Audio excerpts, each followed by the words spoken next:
Negeri Tiongkok atau dalam bahasa Cina Zhuo yang memiliki arti negara tengah dan saat ini lebih dikenal dengan Cina, merupakan salah satu kebudayaan dan peradaban tertua di dunia. Daratan Cina untuk pertama kalinya dipersatukan oleh Kaisar Shi Huangdi pada masa kekaisaran dinasti Qin. Pada masa klasik, negeri Cina merupakan negara yang maju dan berbudaya, terlebih lagi ketika pada masa kejayaannya pada era kekaisaran dinasti Tang. Adapun agama atau kepercayaan-kepercayaan yang dianut oleh masyarakat setempat sebelum datangnya Islam antara lain Konghucu atau Konfusianisme yang berdasarkan kepada ajaran-ajaran Nabi Konfusius atau lebih dikenal dengan sebutan Sang Guru. Agama Konghucu sendiri merupakan kepercayaan asli penduduk setempat yang lahir pada masa kekaisaran dinasti Zhou, sedangkan ajarannya sendiri mulai dikenal oleh masyarakat Cina sekitar tahun 531 sebelum Masehi. Agama kedua adalah agama Tao atau yang dikenal dengan sebutan Taoisme. Sama halnya dengan Konghucu, Taoisme merupakan kepercayaan asli penduduk setempat yang lahir di Cina.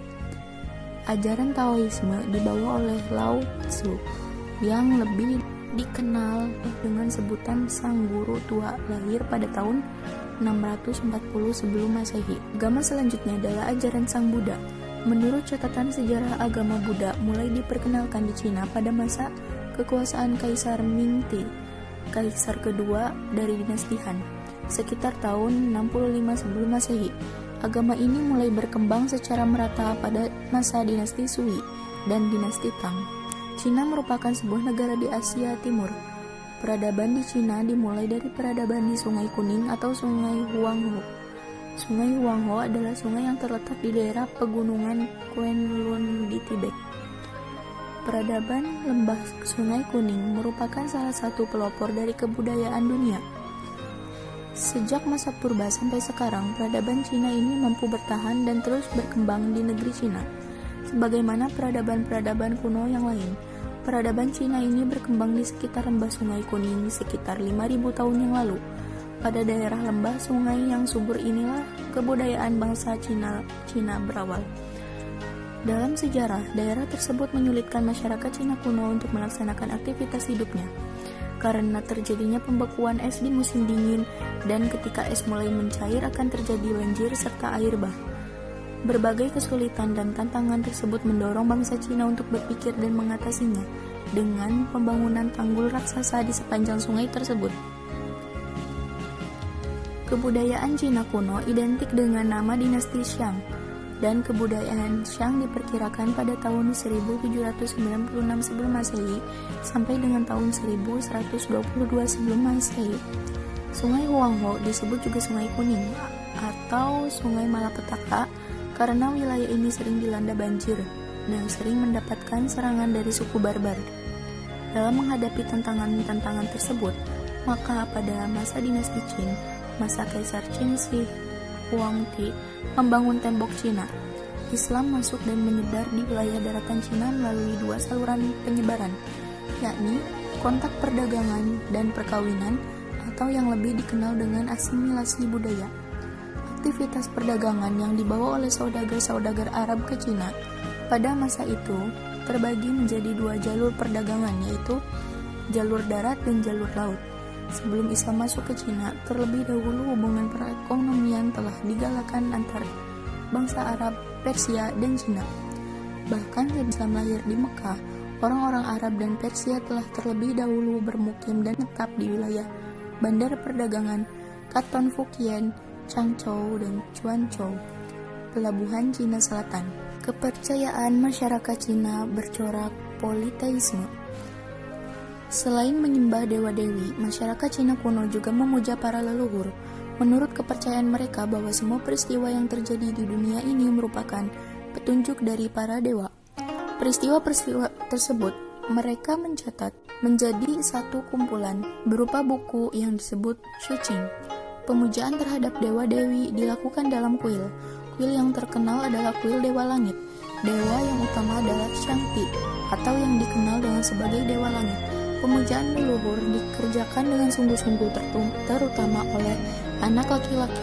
Pada bagian hilir dari Sungai Kuning terdapat dataran rendah Cina yang subur dan merupakan pusat kehidupan bangsa Cina. Masyarakat Cina umumnya bercocok tanam gandum, padi, teh, jagung, dan kedelai. Kegiatan pertanian Cina sudah dikenal sejak zaman Neolitikum 5000 sebelum Masehi, dan tanaman pangan utama yang ditanam adalah padi. Bahasa yang dipergunakan masyarakat Cina di berbagai wilayah berbeda-beda. Tulisan Cina berupa huruf piktograf, yaitu huruf yang berupa gambar dengan masing-masing mempunyai arti berbeda. Untuk memupuk rasa persatuan dan persaudaraan, maka pada abad ke-20 dikembangkan pemakaian bahasa persatuan yang disebut Guoyu. Masyarakat Cina sudah memiliki banyak ahli yang mempelajari ilmu astronomi atau ilmu perbintangan, sehingga muncul sistem penanggalan. Sistem astronomi menjadi dasar segala aktivitas yang hendak dilakukan oleh masyarakat Cina, misalnya dalam sistem pertanian, pelayaran, dan usaha untuk mengenal musim. India merupakan suatu wilayah yang besar dan luas yang terletak di sebelah selatan benua Asia. India memiliki kekayaan alam dan memiliki nilai budaya yang tinggi, sehingga dikenal oleh berbagai bangsa sejak beribu tahun yang lalu. Berdasarkan penelitian antropologis, pendukung kebudayaan India adalah bangsa Dravida. Kira-kira 3000 sebelum Masehi, bangsa Dravida masuk ke India melalui celah Khyber. Mereka menetap sekitar aliran sungai Gangga dan Yamuna. Mereka tidak lama tinggal di sana karena didesak oleh bangsa Arya. Dalam perkembangan sejarah India terdapat pusat-pusat peradaban yang tertua, yaitu kebudayaan lembah sungai Indus tahun 4000 sampai 3000 sebelum Masehi dan kebudayaan lembah sungai Gangga tahun 1000 sebelum Masehi. Kedua kebudayaan tersebut berpusat di lembah sungai yang subur. Letak geografis peradaban sungai Indus atau Sindhu terletak di wilayah Pakistan. Sungai Indus memiliki banyak anak sungai yang berasal dari wilayah Punjab di Pakistan Utara. Punjab artinya daerah aliran limas air sungai. Sungai Indus mengalir melalui Pakistan dan menyebabkan tanah di negeri itu menjadi subur. Sungai tersebut bermuara di Laut Arab. Penduduk asli yang berada di lembah sungai Sindhu adalah bangsa Dravida. Diperkirakan telah mendiaminya sejak 3000 sebelum Masehi. Bangsa ini meninggalkan sisa peradaban di Mohenjo-daro dan Harappa. Peninggalan bangsa Dravida. Berdasarkan penelitian yang dilakukan para ahli arkeologi pada tahun 1921, 1922, 1933, 1942, berhasil ditemukan sisa-sisa peninggalan-peninggalan berupa reruntuhan dua kota tua, yaitu Mohenjo-daro dan Harappa. Peninggalan tersebut merupakan sisa peninggalan bangsa Dravida. Peradaban Mohenjo-daro dan Harappa sudah sangat maju. Terbukti mereka sudah mampu membuat hal sebagai berikut. Perencanaan tata kota yang teratur, jalan-jalan yang lurus dan teratur, saluran air untuk pengairan dan pertanian, mata uang dalam bentuk materai dari tanah liat. Kepercayaan merupakan faktor yang sangat penting bagi setiap masyarakat. Jenis kepercayaan yang dianut adalah sebagai berikut. Pertama, pemujaan terhadap dewa. Masyarakat lembah sungai Indus menyembah para dewa dan dewi, terutama dewi ibu yang terbuat dari tanah liat. Yang kedua, pemujaan terhadap hewan. Dikelompokkan menjadi 3, yaitu pemujaan terhadap hewan-hewan cerita yang bentuknya setengah manusia setengah hewan, hewan yang dianggap sebagai penjaga kota atau hewan bertanduk, hewan-hewan yang terdapat di alam, gajah, singa, dan lain-lain. Pemujaan terhadap pohon, api, petir, matahari, dan sungai besar.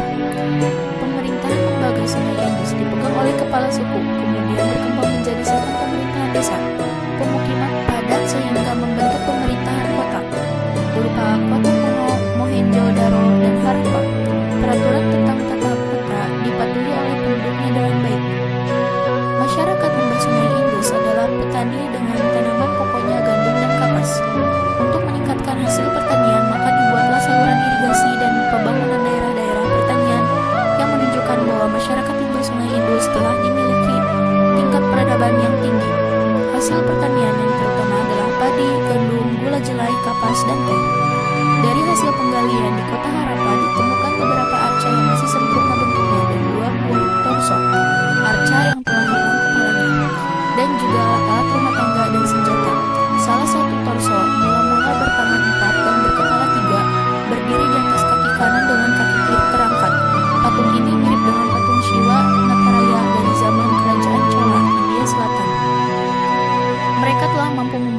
barang-barang yang terbuat dari emas dan perak, alat-alat rumah tangga, alat-alat pertanian, kain dari kapas, serta bangunan-bangunan.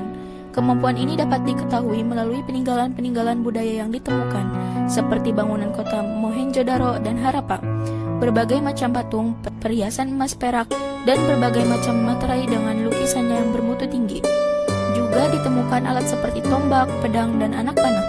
Di samping itu, ditemukan juga alat-alat peninggalan budaya berupa barang-barang dari tanah liat, terutama peralatan rumah tangga. Letak geografis peradaban lembah Sungai Gangga antara pegunungan Himalaya dan pegunungan Vindhya. Sampai sekarang, di wilayah ini belum ditemukan sisa-sisa peninggalan peradaban pada masa prasejarah. Peradabannya mulai berkembang sejak masuknya bangsa Arya ke India dengan terbentuknya budaya Hindu. Bangsa Hindu memiliki 3 dewa utama atau disebut dengan Trimurti. Yang pertama, Dewa Brahmana, yaitu sebagai dewa pencipta. Yang kedua, Dewa Wisnu, yaitu sebagai dewa pelindung. Yang ketiga, Dewa Vaishya atau sebagai dewa perusak.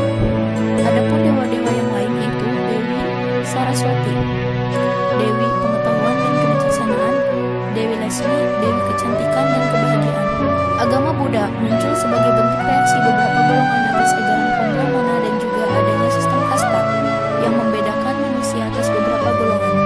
Sebagai pelopor agama Buddha dan Siddhartha Gautama, putra Raja Sidodana dari kerajaan Kapilavastu, ajaran agama Buddha termuat dalam kitab suci Tripitaka, tempat-tempat suci bagi pengikut Buddha.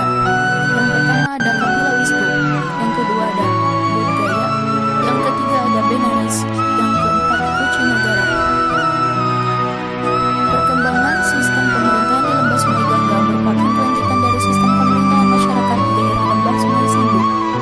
Sejak runtuhnya kerajaan Maurya, keadaan menjadi kacau akibat terjadi peperangan antara kerajaan-kerajaan kecil yang ingin berkuasa. Keadaan ini baru dapat diamankan kembali setelah munculnya kerajaan Gupta yang didirikan oleh Raja Chandragupta I dengan pusatnya di lembah Sungai Gangga. Perkembangan kebudayaan masyarakat lembah Sungai Gangga mengalami banyak kemajuan pada bidang kesenian, kesusastraan, seni pahat, dan seni patung berkembang pesat. Kuil-kuil yang indah dari Shyanta dibangun.